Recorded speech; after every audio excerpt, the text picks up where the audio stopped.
Sutkalab biror narsa yemasligimiz mumkin, lekin kuniga bir necha bor hojatga chiqishimiz shart. Ammo hojatimiz qistaganda har doim ham uyda yoki ishxonada bo'lmaymiz-ku. Shunda nima qilamiz? Bugungi videomizni ko'chada javobi topilishi hanuz qiyin bo'lib qolayotgan savol bilan boshlamoqchimiz. Tualet qayerda? Jamoat hojatxonalari borasida ko'p marta aytilgan, yozilgan, hatto yuqori darajada qarorlar qabul qilinib, rejalar tuzilgan bo'lsa-da, biroq bu borada katta yutuqlar bilan maqtana olmaymiz. Tan olaylik, O'zbekistonda jamoat hojatxonalari dahshatli darajada kam. Ulardan foydalanish madaniyati esa o'ta past. Bitta faktni aytib o'tsak, odamzod umrini o'rtacha 70 yil deb oladigan bo'lsak, inson o'z hayotining 6 oyini hojatxonada o'tkazadi. Shunday ekan, bu nafaqat bir inson uchun, balki butun bir jamiyat uchun nihoyatda muhimdir. Biror oila haqida tasavvurga ega bo'lmoqchi bo'lsang, hojatxonasiga kirib ko'r deb bekorga aytishmagan.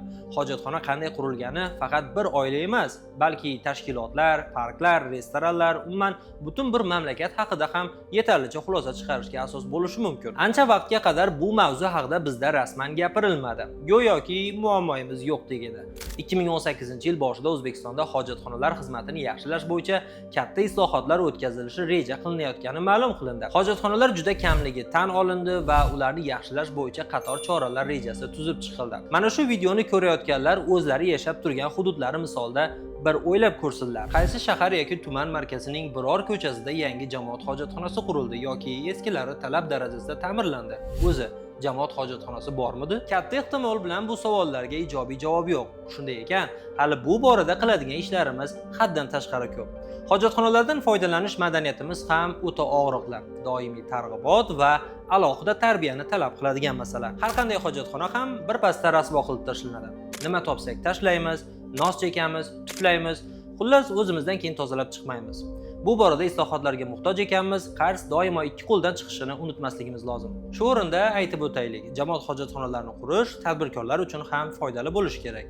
Masalan, ularga kerakli maydonni ajratib, subsidiyalar berish, zamonaviy tejash va tozalash texnologiyalarini joriy qilayotgan tadbirkorlarga esa yana ham boshqa imtiyozlar berish kerak. Hojatxonalarni doimiy ravishda toza, ozoda saqlab, ularni muntazam ishlashini ta'minlaganlarni esa soliqlardan ozod qilish masalasini ham o'ylab ko'rish kerak. Biz hojatxonadan foydalanishning elementar madaniyatini o'rganishimiz kerak. Tadbirkorlar esa ham foydali, ham savobli biznesga o'z pullarini tikishlari kerak.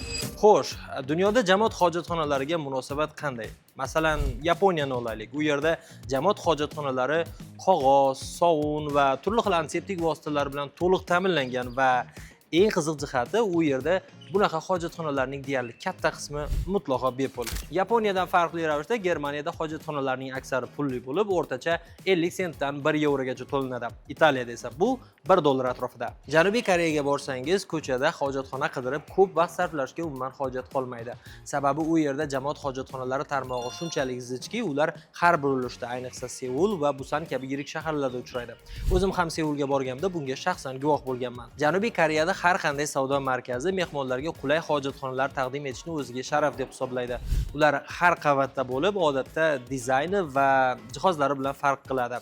Koreya hukumatı turizm infratuzilmasini rivojlantirishga katta sarmoya kiritgan va shu sababli har bir bog'da, saroylar va ibodatxonalar atrofida jamoat hojatxonalari bo'lishi kerak va ular bepul hisoblanadi. Yangi Zelandiya esa jamoat hojatxonalari qurishga millionlab dollar pul sarflayapti. Masalan, poytaxt Wellington arxitektor Brett tomonidan amalga oshirilgan loyihaga $230,000 sarfladi.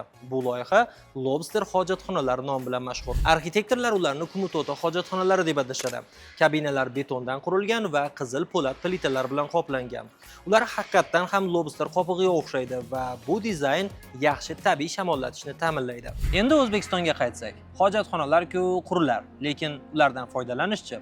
Bizdagi bor jamoat hojatxonalarining kirish eshigidan to ichki xonasigacha, hatto suv yuboradigan bakigacha har xil ogohlantiruvchi yozuvlarni ilib tashlaganmiz. Iflos qilmang, suvni yuboring, qog'ozni chelakka tashlang, nos tuflamang, chekmang. To'g'ri endi, hojatxonalar va ulardan foydalanish madaniyati bo'yicha hali ham bir joyda depsinib turibmiz.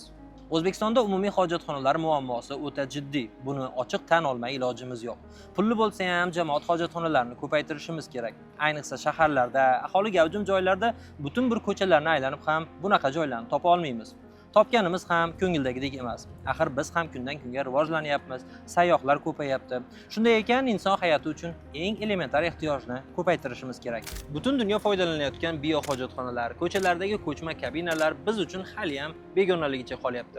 O'z hisobidan chiroyli hojatxonalar tashkil qilganlarni va ularni beg'araz foydalanishga berayotganlarni-ku umuman eshitmaganmiz. Axir bu ham savob-ku. Yaxshi ham masjidlarimiz bor. Tahoratxonalari ishlab turibdi. Ibodat qilinmasa ham kirsa bo'ladi. Lekin bu ham kamlik qiladi.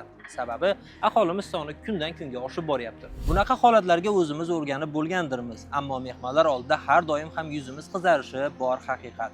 Talab darajasidagi hojatxonalar qurilishi va ishlashi uchun qarorlar chiqayotgani, bu ishga bosh qo'shganlarga esa soliq imtiyozlari berilayotgani ham muammoning naqadar jiddiyligini ko'rsatib turibdi. Shuncha islohotlarga qaramay, jamoat hojatxonalari tanqisligicha qolyapti. Shu bilan birga, masalaning ikkinchi tarafiga ham to'xtalib o'tsak, hojatxonalar-ku qurilar, ishga tushar, lekin ulardan foydalanish madaniyatimiz qay darajada? Aslida bor hojatxonalarni ham badbo'y qilayotgan, o'zidan keyin birovni yaqinlashtirmay qo'yadigan, bu holatlarga faqat burun jiyiradigan holat deya ongimizga singdirgan o'zimiz emasmi? Ogohlantirishlar ham bejizga bo'lmaydi, chunki ogohlantirilsak ham biz ularni bajarmaslikka moyilmiz. Bo'lmasa-ku qo'yavering. Axir o'zimiz ham o'sha joyda tiqilib yotgan qog'ozlarni, nosvoy qoldiqlari yoki pista po'choqlarigacha ko'rganmiz-ku. Unutmaylik, madaniyat madaniyatsizlik ko'rinmaydigan, bilinmaydigan joyda namoyon bo'lsagina haqiqiy madaniyatdir.